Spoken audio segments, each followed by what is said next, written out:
Bees are awesome creatures, relentlessly pursuing the golden nectar called honey. But the really interesting creature is the beekeeper. After all, who would intentionally play with stinging insects? Well, lots of people actually. The bee has attracted a devoted following for millennia. Beekeeping is the world's oldest recorded occupation. There is a 8,000-year-old cave painting in Spain and carvings of beekeepers in Egyptian tombs. Beekeeping has been around a long time. Some wonder what kind of person is a beekeeper. A select few ask themselves, could I be a beekeeper? Let's find out.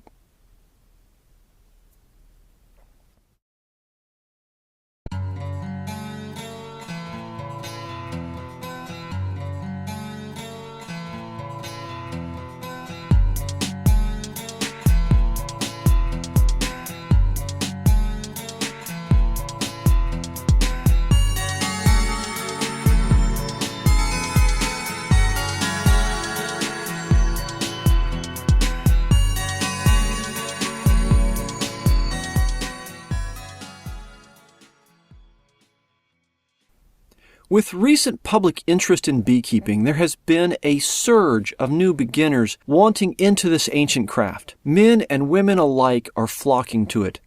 Some to save the world, some to commune with nature, some, God only knows.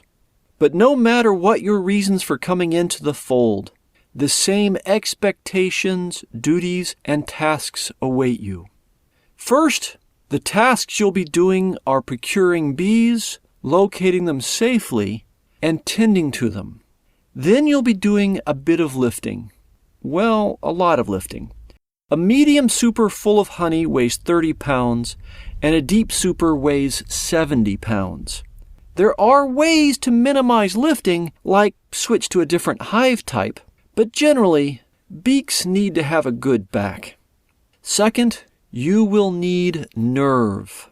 First-year beekeepers are a nervous lot, twitchy every time they feel a bee land on them. Over time, you'll have the skill to reach bare-handed into a hive full of bees. Don't get me wrong, though. Stings do occur, and they hurt. You'll learn, though, not to drop a box or frame of bees and make things worse. You will also learn what you are made of when bees get trapped in your suit with you.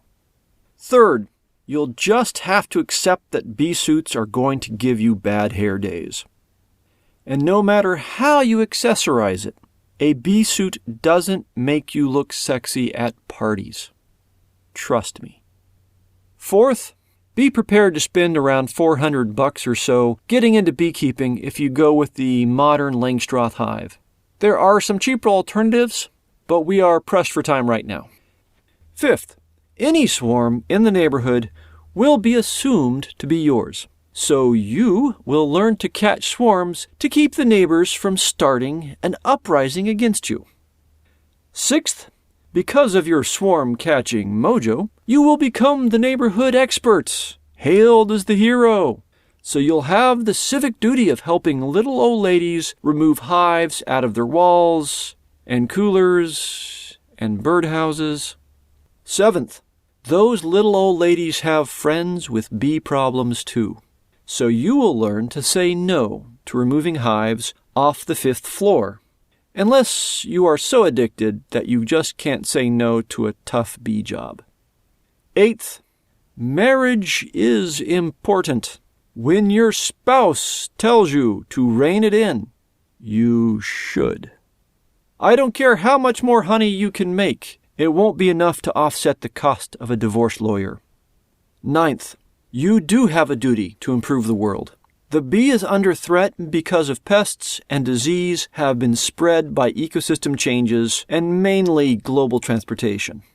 Breeding a hardier bee is the only long-term solution. If you are treating with chemicals, you aren't part of the solution. You are part of the problem.